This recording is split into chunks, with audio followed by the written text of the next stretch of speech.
algo se grabará.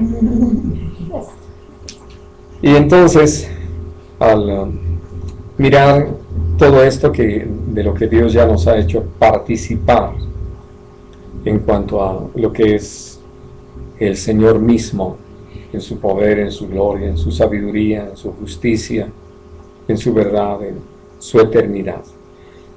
Llega el momento en que nosotros vemos cómo el Señor ha trabajado de una manera tan especial.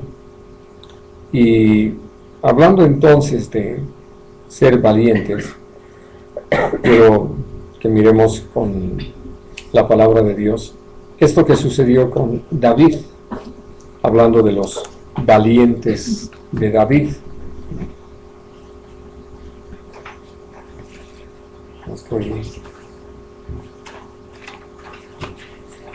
No, sin precipitación, con calma. Que dicen que tenemos más tiempo que vida. En 1 Samuel.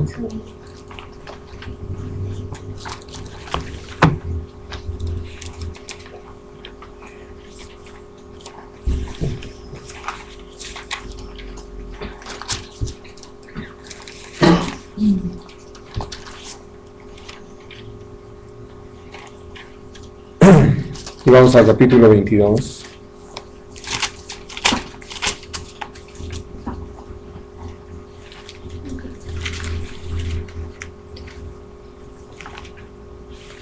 Voy a leer a partir del versículo 1. Yéndose luego David de allí, huyó a la cueva de Adulam, y cuando sus hermanos y toda la casa de su padre lo supieron, vinieron allí a él. Y se juntaron con él todos los afligidos, y todos los que todo el que estaba endeudado, y todos los que se hallaban en amargura de espíritu, y fue hecho jefe de ellos, y tuvo consigo como 400 hombres. Ahora, me interesa que podamos partir de aquí, porque hablando en primer lugar de lo que significaba reunirse con David, hablando de su condición frente al rey de Israel, David era un prófugo, y no podemos decir exactamente de la justicia, era un prófugo del rey, porque Saúl quería matarlo. Y entonces, al huir para evitar que Saúl lo matara, él llega a este lugar, a Adulam. Algo que no deja de llamar la atención es como lo que podemos ver también en las noticias.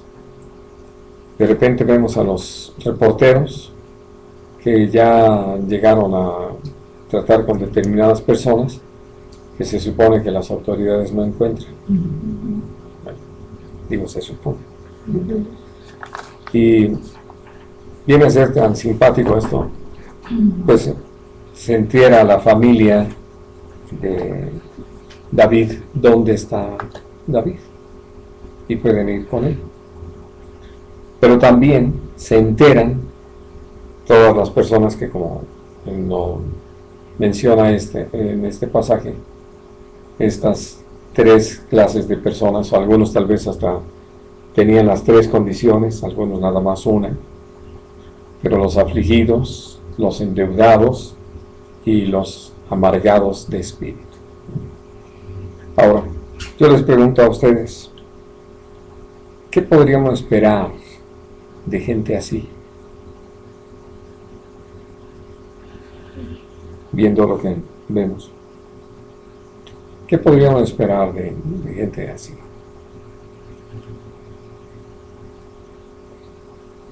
Grosería, que nos hagan cara. ¿Quejas? Bueno, quejas naturalmente. Gracias. Eso no fue queja.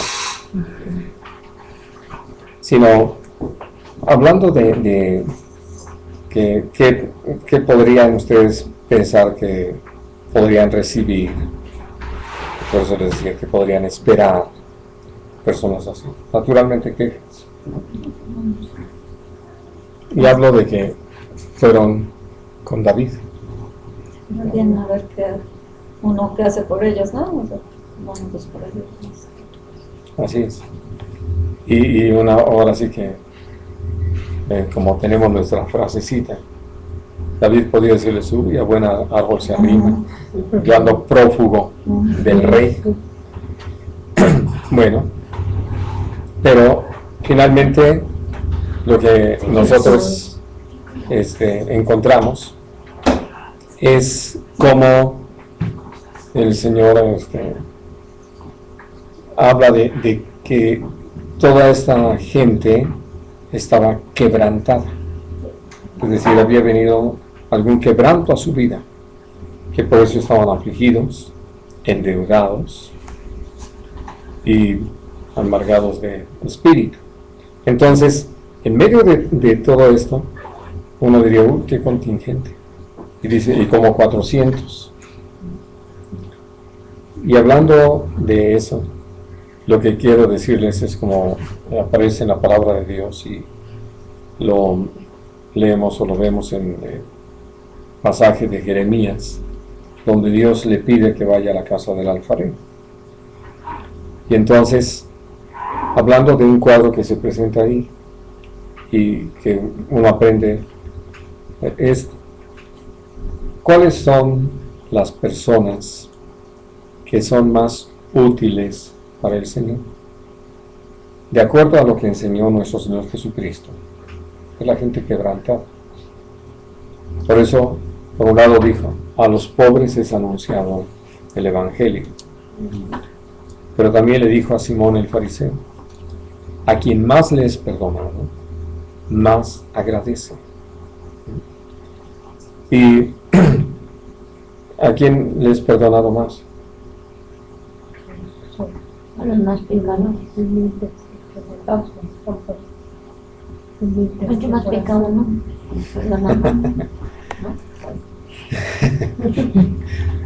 Eso quisiéramos. A los que más Bueno, si no, digo, no que por eso se entiende que uno ahora le vamos a pecar como dice San Pablo. Claro. Así. Sino me refiero que tiene que ver más con quién reconoce sus pecados. Ah, sí.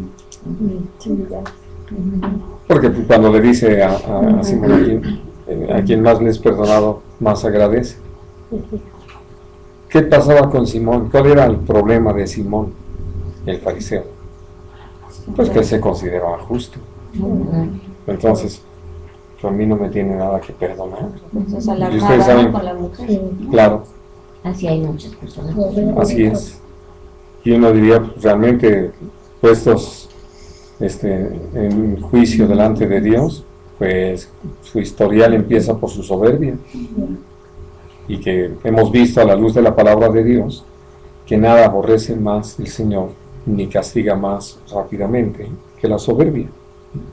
Ahora, por eso, cuando hablamos acerca de la gente quebrantada, pues nos damos cuenta por lo que Dios ha hecho con nosotros mismos, de cómo nos llevó a conocer nuestra debilidad, nuestra limitación, nuestra ignorancia, nuestra incapacidad. Y que en medio de eso, naturalmente, llegamos a estar afligidos, en algunos casos endeudados, ¿no? En otros amargados de espíritu, por ver situaciones así. Hablaba no hace mucho con un hermano nuestro, que precisamente por empezar a compararse con otros, lo que le sucedió así como que, ¿cómo es que ellos ya lograron esto, ya están en tal situación, y yo no? Y hablando con él le decía, lo que tú necesitas entender es, ¿qué es lo que Dios está haciendo contigo? ¿Para qué te quiere? Ahora sí que hablando de las piedras del templo, al trabajar cada una de las piedras conforme a las indicaciones que el Señor le había dado a David en el plano y que llevó a cabo Salomón, cada piedra tenía que trabajarse para el lugar que iban a ocupar en la construcción del templo. Y si Dios no hubiese traído ese juicio sobre el templo de Salomón, y que después fue reconstruido en tiempo de Esdras y Nehemías, y que después tuvo que volver a ser reconstruido ya por Herodes, nosotros hubiéramos podido ver algo muy interesante. Tenía la oportunidad de ver un documental sobre Persépolis, esta ciudad que el rey persa Darío el Grande edificó con toda la intención de que fuera la capital del reino. Lo que uno ve en la actualidad son varias de las columnas sobre las que estuvieron apoyados los techos y todo. Ya realmente no encuentra uno una construcción completa, algo que le permita a uno ver más. Pero algo que me llamó mucho la atención fue esto: cómo los arquitectos que trabajaron en el diseño y la construcción de ese lugar trabajaron de tal manera las piedras. Y es importante saber, como lo hemos visto en el último tiempo, en esta zona de Irán, que es lo que era la antigua Persia, ha habido muchos temblores. Y entonces estas columnas están en pie. Otras cayeron naturalmente, pero lo que llama la atención es la forma en que trabajaron las piedras. Están nada más sobrepuestas, no están pegadas con cemento ni nada, y ahí están. Y les decía, si no hubiera habido un juicio de Dios contra el templo de Salomón, hubiéramos visto algo todavía que supera esto que a muchos les llama la atención de Persépolis. Pero a lo que quiero llegar es que fue porque Dios les dio las indicaciones. Y entonces cada piedra estaba realizando una función en específico. También en Israel hubo temblores. Y el templo no se cayó por eso. No sufrió ni siquiera daños por eso. Cuando leemos en los tiempos del rey Joás de que hubo algunas reparaciones en el templo, tenía mucho más que ver con el asunto de la madera y algunas cosas extras que habían llegado a hacer, que con lo que era el diseño en sí del santuario, porque el santuario fue donde el Señor así dijo que tenían que hacer, o sea, le dio el plano perfecto a David. Y esto es exactamente lo que Dios hace con nosotros, aún al llevarnos a los quebrantos, es para, decirlo así, darnos la forma que necesitamos para responder al trabajo que hemos de realizar. Y Dios nos ha pedido que estemos muy atentos precisamente a esto, de cómo el Señor ha estado trabajando en nosotros para que lleguemos a ese punto. El punto de partida siempre será, como lo hemos aprendido, el reconocer ese trato que Dios está teniendo con nosotros. Porque nosotros podemos ver algunas de las experiencias que nos han causado aflicción, que nos han llevado a contraer deudas o que nos han provocado amargura de espíritu, como algo ajeno a Dios, y no lo es. Porque Dios lo que está haciendo al llevarnos a vivir estas experiencias es precisamente el que podamos, por esa gracia suya, caminar de tal manera o vivir que podamos ser útiles. Y entonces, por eso les decía, más bien parecía que se iba a conformar una banda de asaltantes, ¿no?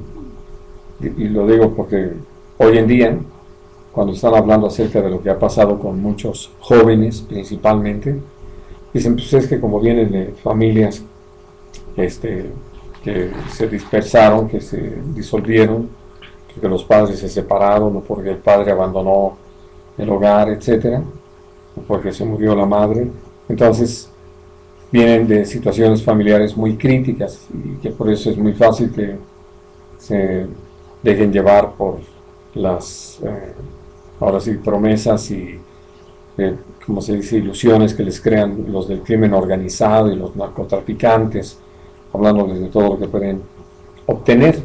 Y entonces, por eso, al hablar acerca de este grupo de 400 hombres que se une a David, uno podría decir, pues, es para que se convirtieran en el azote del pueblo, ¿no? Y empezaban a atacar al estilo Robin Hood,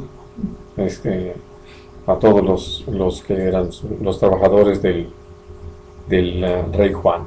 En fin, cosas así que se han dado en la historia o que por lo menos forman parte de algunas fábulas o de algunas, ¿cómo se llaman? Bueno, como historietas, pero se me fue el nombre. Leyendas. Sí. Y entonces, lo interesante es que David sí estaba afligido, no estaba endeudado, y gracias a Dios tampoco estaba en amargura de espíritu. Su aflicción no tenía que ver con algo interno, sino con la persecución que Saúl había desatado sobre él. Él se lo había hecho saber a Jonatán. Y hablo de esto porque había sido un paladín para el pueblo. Él había peleado contra los filisteos y había sido un elemento muy importante para que el pueblo se encontrara en una condición muy diferente de la que estaba antes de que Saúl estuviera en el trono. Prácticamente el Señor usa a Saúl para empezar a reducir ese dominio que tenían los filisteos sobre el pueblo de Israel, y empiezan a tener cada vez mayor libertad por cuanto van derrotando a los filisteos. Y parte de esas derrotas, pues Dios utilizó a David, primero con Goliat, posteriormente en otros tantos encuentros, de tal manera que la gente podía decir, bueno, Saúl mató a sus miles, pero David a sus 10,000. A ese grado estaba la influencia, y el pueblo lo reconocía, y David se conducía prudentemente, tanto que se convirtió en yerno del rey, etc. Pero Saúl quería matarlo, porque él se había apartado de Dios, ¿no? Y entonces, en medio de eso, vamos a decir, todo eso es su aflicción. Al leer el libro de los Salmos, pues encontramos muchos salmos que hablan precisamente de lo que David vivía. Pero, ¿qué encuentran ustedes como común denominador en esos salmos que hablan de las aflicciones de David? Confianza en Dios. Así es. Que nunca perdió a Dios de vista y siempre recurrió a Él y tuvo la confianza, la esperanza en el Señor. Así de que cuando llegan estos 400 con estas condiciones, pues no llegan esperando un hotel de lujo, no vienen esperando tener 3 comidas al día, no vienen pensando que van a estar ellos ahí cómodamente instalados y que haya quienes les sirvan. Aún esto es parte de lo que Dios ha hecho con nosotros en el quebranto. Nos ha llevado a disponernos a vivir lo que sea.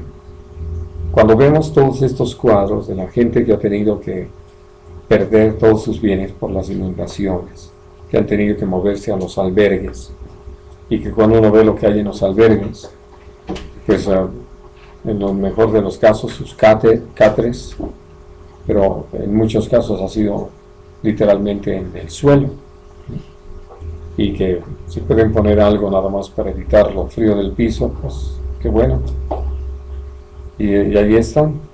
Y para comer, pues nada de que ya estoy desesperado y a qué hora sirven, sino que a la fila y a esperar su turno, ¿no?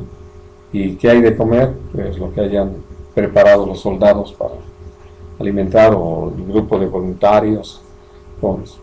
Y así, me refiero a que cuando uno ha tenido que vivir situaciones de ese tipo, pues lo menos que puede hacer es complicar la situación personal esperando algo diferente. Y sé que muchos por eso se amargan más, porque ahora sí que están esperando que en cuanto vean de quién se trata, entonces me den un lugar preferencial. Y entonces llego y presumo, ¿verdad?, que conozco al presidente. ¿Y de dónde lo conozco? De la televisión. Bueno. Y pues todos pueden decir lo mismo. Y entonces, vamos, hablo de estas cosas porque nosotros solitos complicamos nuestras situaciones.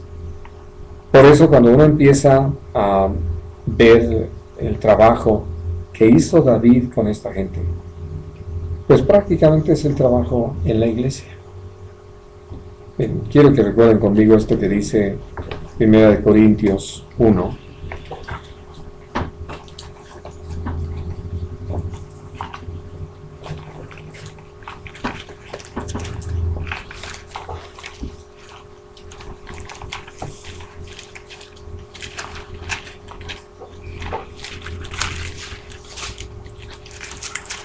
Y vamos a leer a partir del versículo 26.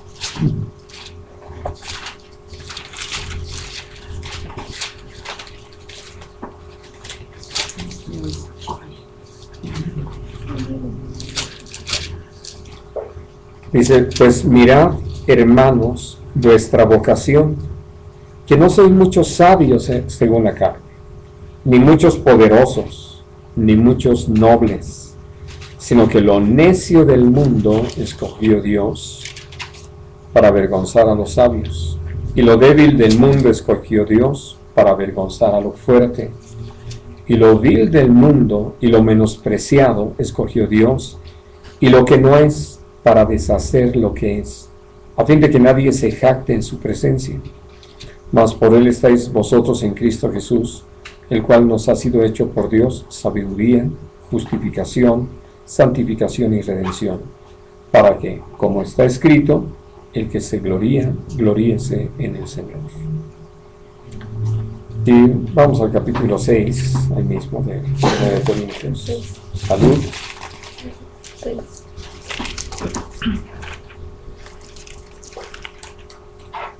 Versículo 9.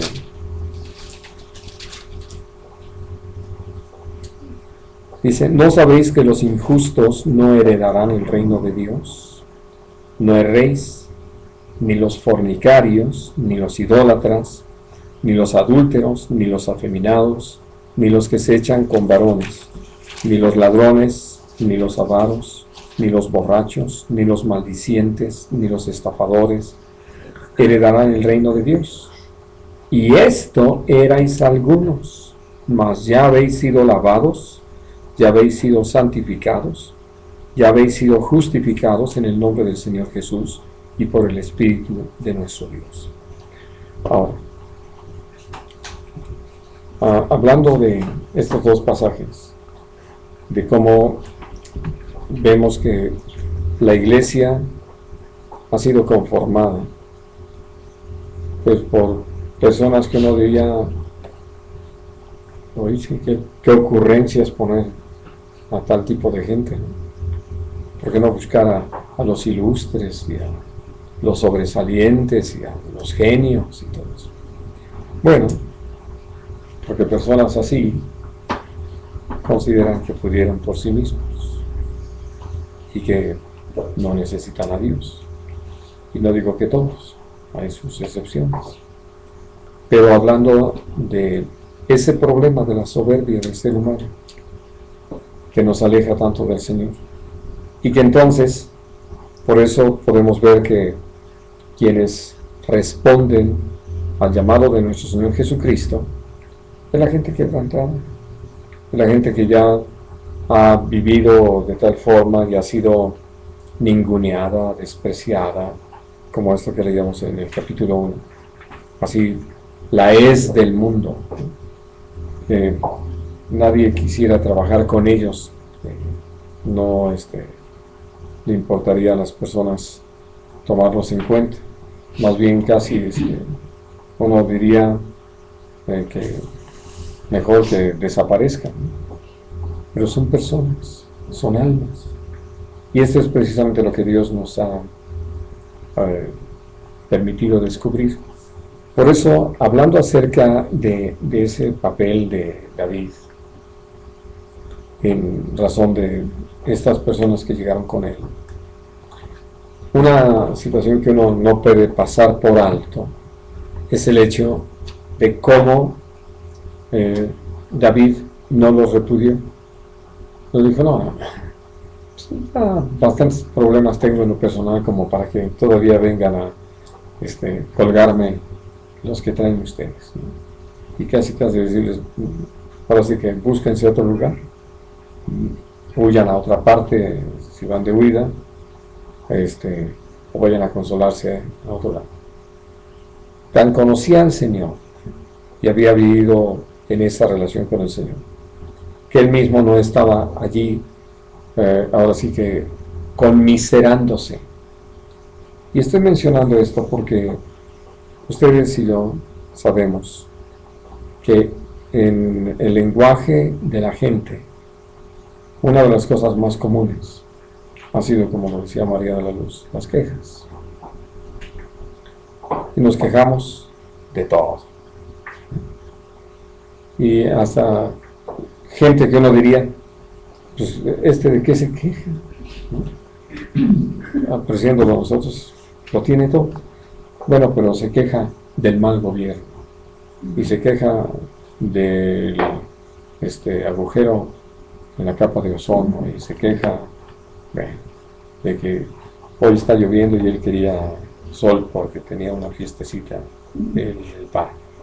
Es decir, así nosotros vemos que ese es un común denominador. Pero cuando tenemos la bendición de conocer a Dios y hemos aprendido esto que hemos tenido la oportunidad de repetir tantas veces, de darle gracias a Dios en todo y por todo, entonces lo que sucede es que no estamos hablando de repetir, a ver, gracias, gracias, gracias, sino agradecerle a Dios.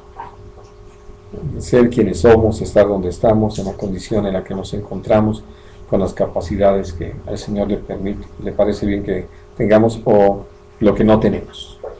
Porque cuando yo dejo de reconocer a Dios en las cosas que me suceden, pues es muy fácil que me amargue. ¿Por qué me pasa esto a mí y no le pasa a los demás? Y eso habla de egoísmo. Pero cuando empezamos a darle gracias a Dios en todo, a reconocerlo, a reconocer que Dios está trabajando en nuestra vida, entonces podemos ver por qué, aún como lo llega a compartir David en los Salmos, él podía estar siendo perseguido y tan no estaba amargado, que por eso tuvo la oportunidad en un par de ocasiones de acabar con quien se había constituido en su enemigo, Saúl. Pero por cuanto creía en Dios y por cuanto temía a Dios, era un hombre sabio. Y entonces él actuó en ese temor de Dios y por lo tanto respetando a alguien de quien hubiera podido quejarse, y hubiera podido quejarse amargamente. Es decir, lo libré de una situación terrible, como lo de Goliat. Pero él entendía que no había sido ni siquiera él, sino que Dios lo había usado. Y entonces no estaba dejándose llevar por ese tipo de situaciones, que a veces son las que nosotros invocamos en nuestro pensamiento para sentirnos justificados de tener resentimiento contra alguna persona.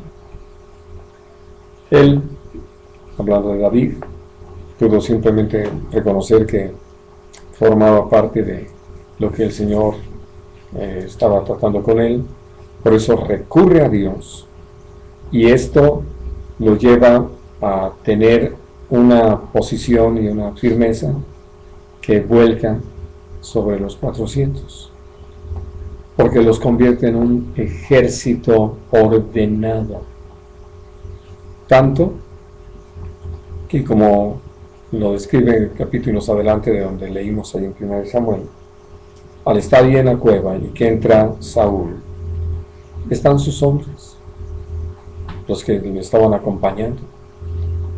¿Cuántos de ellos podían tener ese resentimiento contra el rey por lo que ellos estaban pasando, por lo que finalmente a ellos les había tocado vivir? Y entonces hubieran podido irse sobre Saúl y matarlo, pero habían aprendido a respetar a David. ¿Y qué es lo que encontramos? Bueno, no es otra cosa sino uso la misma declaración de Dios: un varón conforme al corazón de Dios, que no dejaba de mostrar cuánto le hacía falta crecer, madurar, pero que se mantenía en un principio de temer a Dios, de reconocer a Dios, y por lo tanto no se atrevió a matar a Saúl, sino dejarlo en las manos del Señor. Y posteriormente, aún para esperar en Dios para poder gobernar sobre todo Israel. Y Dios se encargó de hacer las cosas. Dios obró lo necesario para que él pudiera llegar a ser rey, pero primero tenía que trabajar con estos. A veces bromeando entre pastores por los casos que Dios nos permite tener en las congregaciones, nos hemos dicho: ay, ¿por qué no tienes pecadores normales?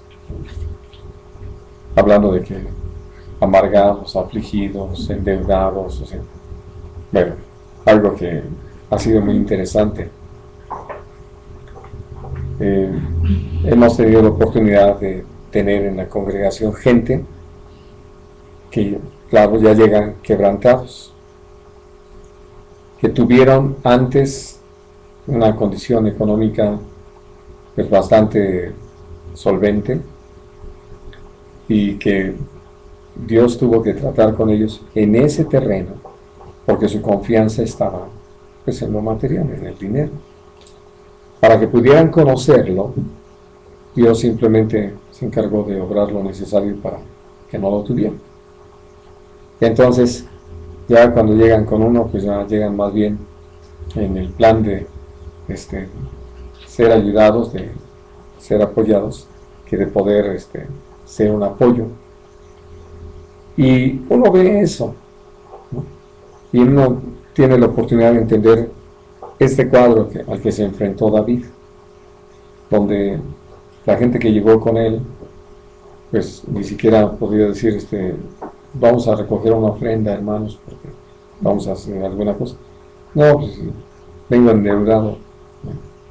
Es decir, debo hasta lo que no tengo. Y cosas así, y otros que su aflicción pues, es por los problemas que hayan llegado a enfrentar y cosas así. Y los amargados de espíritu es porque también aún lo que tenían lo perdieron por alguna situación que Dios utilizó para tratar con ellos. Y allí uno podría decir, parece que no hay la menor esperanza, la menor posibilidad. Pero volviendo a estos dos pasajes que leíamos en Corintios, es tan precioso ver lo que Dios ha provisto. Por eso, en un sentido, tal como uno lo ha aprendido, David fue una de esas figuras de Jesús allí en el Antiguo Testamento, porque así nos recibió el Señor, donde el Señor en la cruz hubiera estado conmiserándose a sí mismo, pero Él estaba pensando en nosotros. Por eso estuvo dispuesto a dar su vida. Si no, ni siquiera lo hubieran podido aprender, y menos enjuiciar. Y entonces, al estar allí, nuestro Señor Jesucristo estaba pensando en nosotros y dando todo lo necesario para que pudiéramos dejar de ser la hez del mundo, lo que no era, lo vil, lo despreciado, lo débil, ¿no? Lo necio, o cualquiera de estas cosas que estaban enlistadas aquí en 1 Corintios 6, ¿no? Y que ya Dios nos ha perdonado, nos ha limpiado, nos ha santificado, nos ha purificado, nos ha hecho suyos por medio de nuestro Señor Jesucristo. Y esto es precisamente lo que uno ve. Este ejército lo empezó a acompañar. Y naturalmente se enfrentaron a algo muy importante. Cuando Saúl perseguía a David, ¿a quién más perseguía?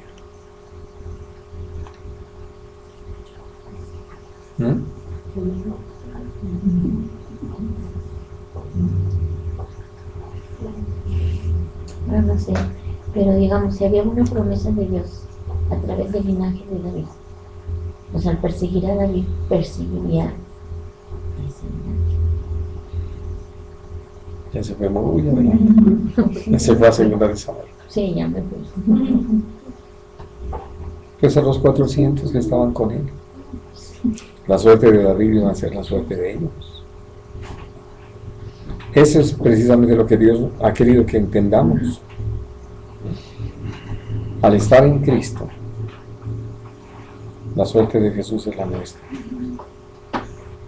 Y por eso Jesús dijo, si a mí me han rechazado, a ustedes también. Si a mí me han perseguido, a ustedes también. Por eso es parte de lo que necesitamos entender. Ellos llegan con David. Puede uno decir, se identificaban con él en razón de ser un perseguido del rey. Ellos no eran exactamente en ese momento perseguidos del rey, pero tenían situaciones que los afligían, deudas por las que tenían que responder, o cuestiones que los habían llevado a estar amargos. Pero al venir con David, al unirse a David, al empezar a moverse con él, pues prácticamente pues iba también sobre ellos. Porque Saúl no sale con una pequeña guardia a perseguir a David, va con el ejército, porque ya sabe que hay hombres con David, ¿no? Y entonces pues, no iban a llegar a preguntarle, ¿tú con él o con él? No, pues llegaban y estás de ese lado, te toca, ¿no? Y son cosas que el Señor nos ha enseñado. Al empezar a caminar con Jesús, algo que nosotros podemos entender es, en los evangelios, ¿por qué es que ya empezaron a fijarse los fariseos en lo que hacían los discípulos? Y por eso van y le reclaman a Jesús.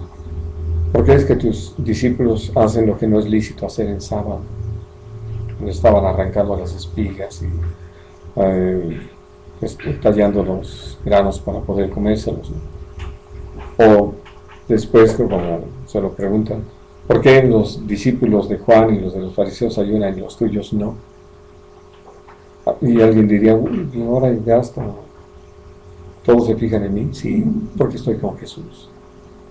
Y entonces uno puede ver que, si bien es cierto, llegamos cargados por todo lo que habíamos vivido, cansados, y el Señor nos hizo descansar.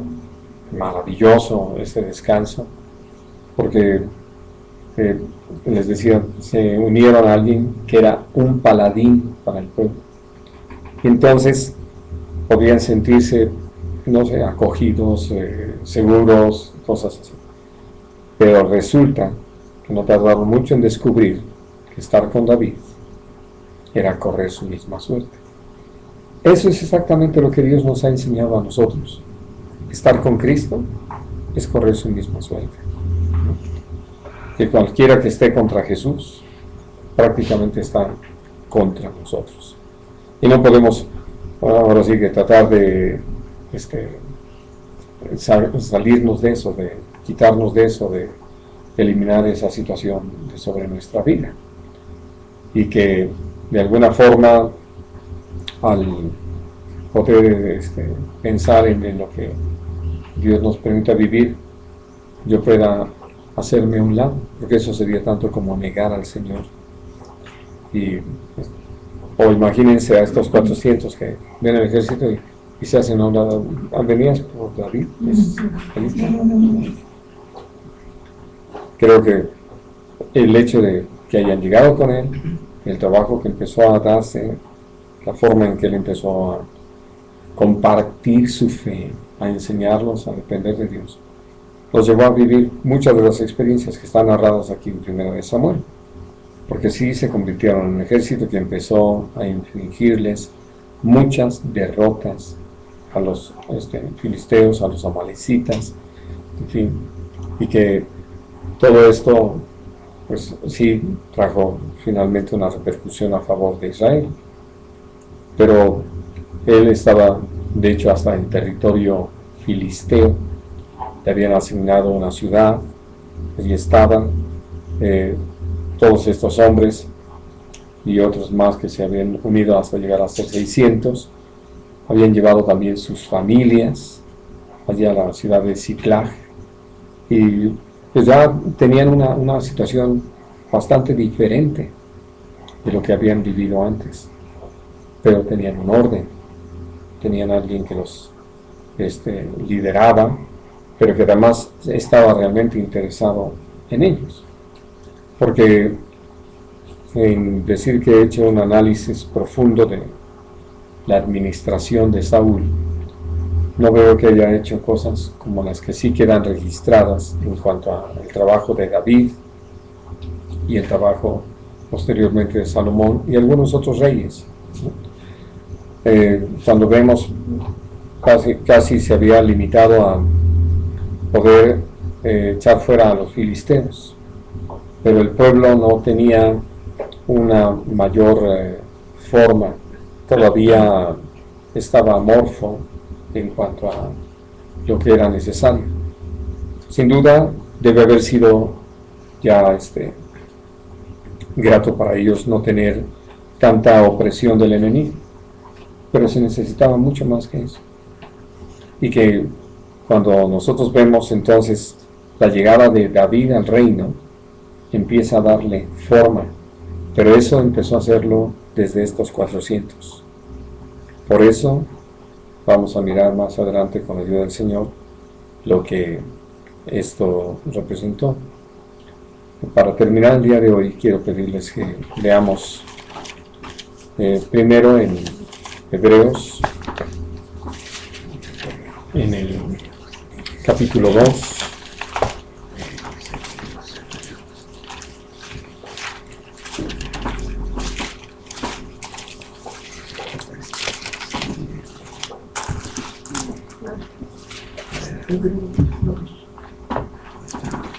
Y vamos a leer a partir del versículo 14.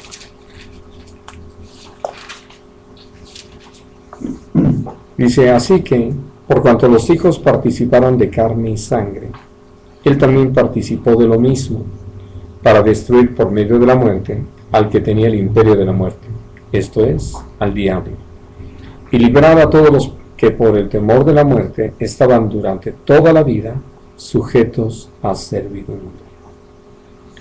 Ahora, hablando acerca de nuestro Señor Jesús y su labor,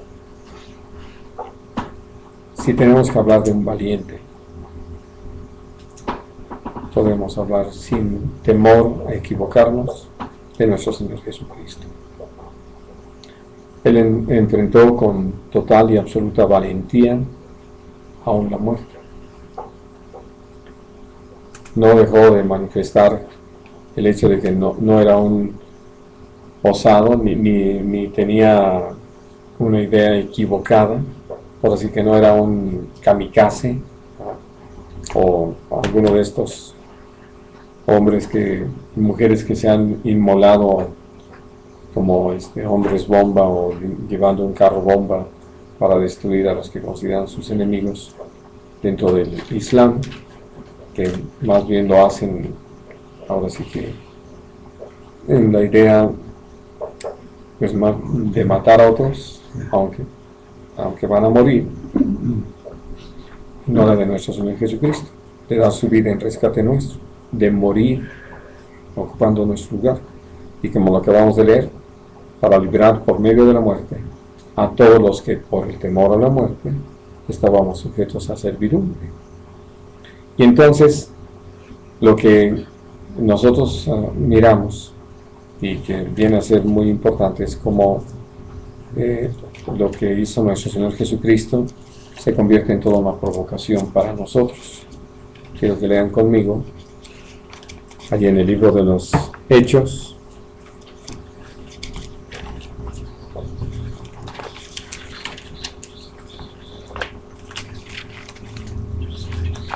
en el capítulo 20.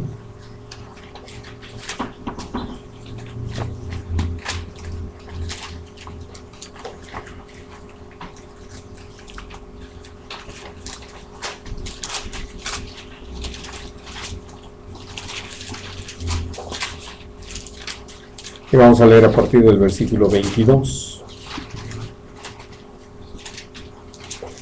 Dice: ahora, he aquí, ligado yo en espíritu, voy a Jerusalén, sin saber lo que allá me ha de acontecer, salvo que el Espíritu Santo por todas las ciudades me da testimonio, diciendo que me esperan prisiones y tribulaciones.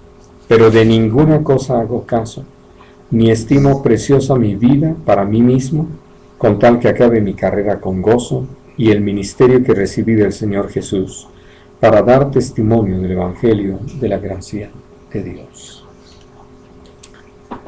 Y uno puede entender que si no tiene uno esta disposición y no camina en esta valentía, sin duda pues nos vamos a acobardar frente a lo que signifique enfrentar las consecuencias de vivir la fe, y que llegue un momento en que prefiera uno negar esa fe en Jesús que tener que sufrir o padecer las consecuencias, ¿no? La tribulación, la persecución, el rechazo, o aún inclusive la muerte. Por eso, al hablar acerca de lo que encontramos en David, él había enfrentado ya en varias ocasiones situaciones que hubieran podido ser el fin de su vida, pero las había enfrentado con valor. Ahora temía por su vida. ¿Saben ustedes cuál era la razón?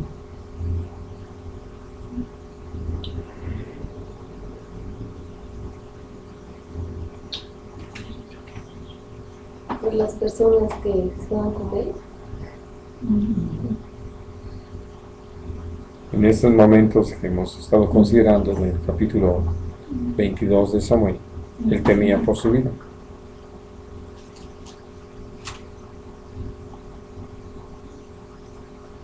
¿Saben ustedes por qué?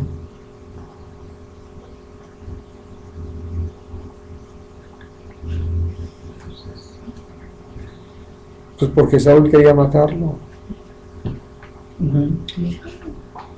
Pero no lo contestan. No me dejan hacer la siguiente pregunta. Naturalmente. Yo no diría a alguien que había enfrentado tantos enemigos que podrían causarle temor. No le temía a Saúl, sino a Dios, que había puesto a Saúl como rey. Y por eso sabía que no era alguien a quien podía enfrentar cara a cara, espada en la mano, porque no se trataba de simplemente enfrentar a alguien que quería matarlo. Para que lo entendamos mejor, para David no era su enemigo. Para Saúl, David sí era su enemigo, era su amenaza, pero para David no lo era. Y este es el asunto de veras muy importante que nosotros necesitamos considerarlo. ¿Por qué no diría, por qué no de una vez y vamos a ver de qué cuero salen más correas? Pero aquí no se trataba de alguien así, con el que él pudiera pelear simplemente usando ahora sí que sus habilidades o cosas así. Porque él sabía que, como lo testifica en uno de los salmos, que no era por su arco ni por su espada que Dios le había dado las victorias, no era Dios. Y entonces, ¿cómo iba a enfrentar a alguien ungido por Dios como rey, esperando que Dios le diera la capacidad para vencerlo? Esas son de las cosas que necesitamos entender, que a veces olvidamos y que nos llevan a actuar de una manera terrible, como teníamos la oportunidad de comentarlo ayer, de gente que está aún utilizando los medios de comunicación social para hablar contra el presidente ahora en razón del primer informe, y que lo acusan de muchas cosas y lo enjuician y etcétera. Y entonces, hablando de que evidentemente no es gente que tiene temor de Dios y no entiende ni siquiera quién puso a don Enrique Peña Nieto como presidente de los Estados Unidos mexicanos, y entonces pelean contra Dios. ¿Por qué el Señor le pareció bien ponerlo? Porque cumple sus planes, más allá de lo que nosotros podamos ver y decir de una buena o mala administración o que sea. Está en sus planes. Eso es lo que nosotros necesitamos reconocer. Por eso les decía, cuando dejamos de reconocer a Dios, dejamos de darle gracias. Y el resultado es que empezamos a caminar en nuestra propia sabiduría, ¿no? Somos sabios en nuestra propia opinión, nos apoyamos en nuestra propia prudencia, y eso siempre nos va a llevar a aumentar nuestra soberbia. Por eso creo que viene a ser tan importante. Ahora, hablando entonces de esto que testifica el apóstol Pablo acerca de su propia experiencia, llega el momento en que entendemos cómo es que Jesús, habiendo dado su vida, nos llevó a algo muy precioso. Por la fe en Jesús tenemos vida eterna. Y no estoy hablando de un versículo en la Biblia, estoy hablando de una experiencia, que por eso hablábamos en los estudios anteriores de qué es de lo que Dios nos ha hecho gustar, de lo que nos ha hecho partícipes, de la vida eterna. Y por eso cuando yo creo en la vida eterna y tengo mi vista puesta en la eternidad, puedo con valor enfrentar la muerte. No van a aterrorizarme con eso. Porque sé que si al Señor le parece bien que muera por causa del Evangelio, no se acaba. Mi sed no acaba. Empieza mi eternidad con Él. Y eso es lo maravilloso, ¿no? Muy bien, pues vamos a dejar aquí nuestro estudio. ¿Tienen alguna otra pregunta, comentario que hacer?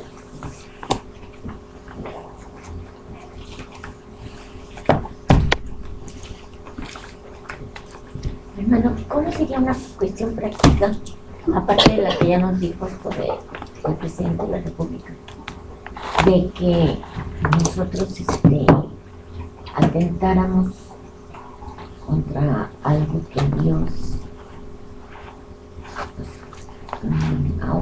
Pues empezando desde el hogar, empezando desde la casa. Los hijos que están contra sus padres, que no han aprendido a respetar y a obedecer a sus padres, a honrarlos, desde ahí. Y como lo podemos ir viendo con los maestros en la escuela, con los jefes en el trabajo, ¿no? Y con los pastores en la iglesia. O sea, uno como persona estaría luchando en contra de Dios con esto. ¿Sí? En las escuelas se da mucho que el director, Sí. Pues en tu vida cotidiana, todo lo que sucede alrededor, estás enfrentándote Gracias. a no entender muchas cosas. Sí, pero puede ser, o como lo dices, no lo entiendes, pero cuando ya lo entiendes, eres responsable. ¿Sí? Por eso Jesús dijo, si yo no hubiera venido y no les hubiera hablado, ustedes no tendrían pecado. Pero cuando he venido y les he hablado, su pecado está en contra de ustedes. Entonces, hablando de entender esto, pues todos los días nos enfrentamos al hecho de, por amor a Dios y el temor de Él, atender al orden, ¿no? Al respeto, a reconocer a las autoridades. Me acuerdo mucho de algo que nos platicaba una hermana. Ella y su esposo, licenciados en Derecho. Y entonces iban en ese momento nada más tenían a uno de los hijos. Y llegaron a una intersección, manejando. Y un agente de tránsito le ordenó que se detuviera. Y el papá tuvo una expresión muy grosera para hablar acerca del agente de tránsito. Que estaba estorbando para seguir. Y de esas cosas que la esposa, que era la que había creído, no le dijo en ese momento nada. Hasta que posteriormente, yendo con el hijo, llegan a un alto y el niño ve a un agente de tránsito. En ese momento no había hecho el agente de tránsito nada especial con ellos, pero que le repite la dosis del papá. Y ahí fue donde la mamá, ahora sí que le estamos enseñando a no respetar a quien tiene una autoridad en una situación en específica. Bueno, al punto de que son cosas así. El portero en un edificio, de que no puede pasar e ignorarlo. Oye, ¿verdad? Esa es una falta de respeto a alguien que tiene una autoridad sobre una situación en particular. Y alguien dirá, pero a lo mejor ni sabe leer ni escribir. ¿Qué es una persona que tiene una posición, que tiene una responsabilidad? Y por eso no es extraño lo que estamos viviendo en la actualidad. Bueno, pensando en este ejemplo que Dios nos da con David, que él podía decir, yo estoy ungido como rey, o sea, legalmente ya, ¿no? Estoy ahí. Ya gané las elecciones.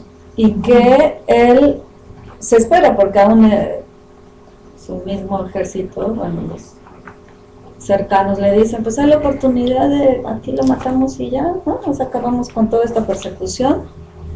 Y él dice, así, que Dios lo librara de hacer una cosa como esa, ¿no? Así es. Entonces él espera ese momento del Señor. Uno nunca ve que él se expresa mal de Saúl, al contrario, ¿no? No. Él lo ama. Cuando él muere, pues hasta tiene un... ¿no? O sea, Sí. él se expresa, escribe algo hacia él y su hijo, ¿no? Su amigo.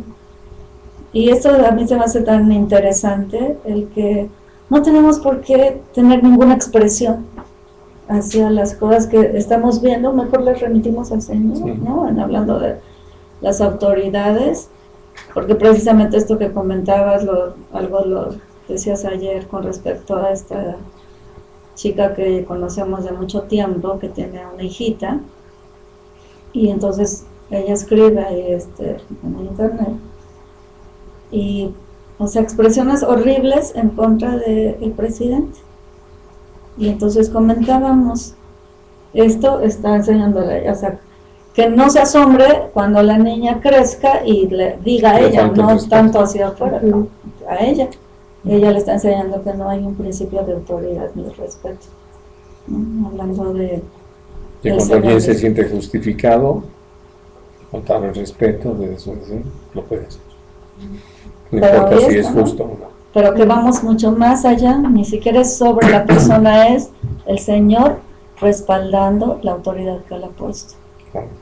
Así es que nos la tenemos que ver con el Señor. A mí me pesó mucho porque es una chica que conocemos, que ella conoce del Señor.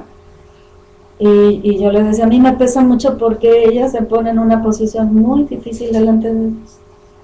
O sea, ella cree que solamente es aquí ir contra la persona, pero es delante de Dios. O sea, su situación delante del Señor no es grata. Así es. Entonces, eso es lo que le pesa a mí.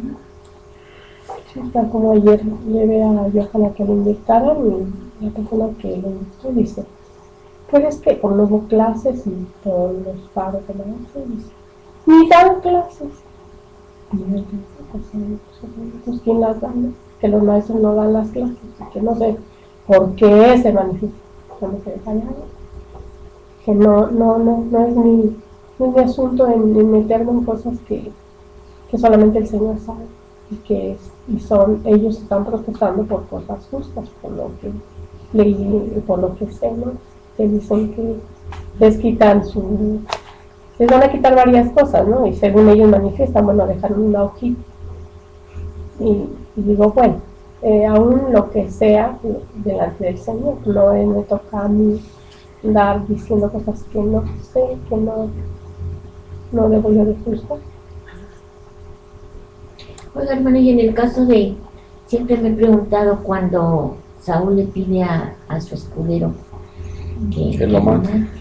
porque no quiere que sean por los incircuncisos. Uh-huh. Y lo mata obedeciendo la orden de No lo mata. No. Les diera la... No, No, terminan haciéndolo. lo hace él También mismo. se hace. Lo hace el mismo. le Saúl. pone la espada o no sé qué sé. No, se David mata. se cae allí sobre de No, eso. algo así. Saúl. ¿Cómo? Saúl. Digo, Saúl. Él Sí, Saúl. sí. De hecho, él solo se... Y entonces, ¿por qué matan? ¿Por qué David mata Pues porque ¿Al escudero? No, el escudero se mata. Pero el otro También. mató también. No, sino que llegan con David llevándole la corona y el Sí, anillo. sí. Y le dicen que ellos habían sido quienes lo habían ejecutado. Dijo, pues por su declaración, ¿no? Mataron al Gidón. Y él los mata. Entonces, ¿quién lo ejecuta. mató el escudero? No, ya No, el escudero no. Él solo. Y entonces fue injusto ese muerte de David con el escudero. ¿O cómo? No, es que el escudero se mata. O sea, El los que escudero se acusaron quita la eran vida. los falsos, ¿no? Mire, sí, Habían los echado dos. ahí el milagro. Aquí, mire, la voy a leer. Hablando de... Pues ya me perdí. Dice, entonces Saúl dijo a su escudero, saca tu espada y traspásame con ella, para que no vengan estos incircuncisos y me traspasen y me escarnezcan. Mas su escudero no quería, porque tenía gran temor. Entonces tomó Saúl su propia espada y se echó sobre ella. Y viendo su escudero a Saúl muerto, él también se echó sobre su espada y murió con él. Y entonces, ¿cuál es el que mata a David? Ya van, llegan allá con David. Y ya, Unos que pasan por allí, digamos. sí, hablando de... Querían hacerlo. Sí. Sí, que Como que creyeron que con eso iban a quedar bien con David, ¿no? Es. Así, nosotros lo Sí. matamos. Así, ¿eh? Y entonces dice en el versículo 13 del 1 de segundo de Samuel. Y David dijo a aquel joven que le había traído las nuevas, ¿de dónde eres tú? Y él respondió, yo soy hijo de un extranjero, amalecita. Y le dijo David, ¿cómo no tuviste temor de extender tu mano para matar al ungido de Dios? Entonces llamó David a uno de sus hombres y le dijo, ve y mátalo. Y él lo hirió y murió. En el capítulo 1 de segundo de Samuel, en el versículo Pues 13. fue la malecita, no al escudero. Entonces ahí estaba yo mal. Y hablando de las autoridades, quería aprovechar para una petición de oración, porque tengo un amigo que es director de la ENA Dice que en la escuela de antropología que hay mucha drogadicción, él aparte tiene problemas personales. Y me ha cargado mucho, pues porque al ser antropólogo, por las cosas que creen, las cosas que manejan. ¿Qué amiguitos Y tienes? quiere, y es un amigo de años de cuando iba en la prepa, apenas. Esa es buena memoria. Entonces, sí, él está muy afligido, está muy quebrantado. Y bueno, se le junta lo personal con los problemas de la escuela, él quiere ayudar a los jóvenes, pero pues él primero necesita conocer del Señor. Y las cosas que ellos aprenden, pues sí. Él se llama José Luis, entonces que me ayudan a orar por él. Y también por otro, bueno, un chico y una chica. El chico es profesor de karate, pero entrena perros para guardias de seguridad. Y creo que le dieron 2 perros para que los entrenara. Y él, sin querer, pisó un hoyo, se le echaron los perros y dentro de por una placa, triple fractura, se rompen los ligamentos. Y bueno, está mal, y él conoce del Señor, que de hecho sí tiene su temor del Señor, pero pues también que sea de edificación, ¿no? Porque yo pudiera hablar o tratar con ellos. Y por Maritza, que es una chica que el Señor ha traído mucha, no sé, como que siento cierta responsabilidad con ella. Porque, Es tu hija abandonada. le compartí, he estado al tanto de ella, se le endosé a ir porque vive por allá. Pero ella siempre acude a mí cuando tiene alguna situación.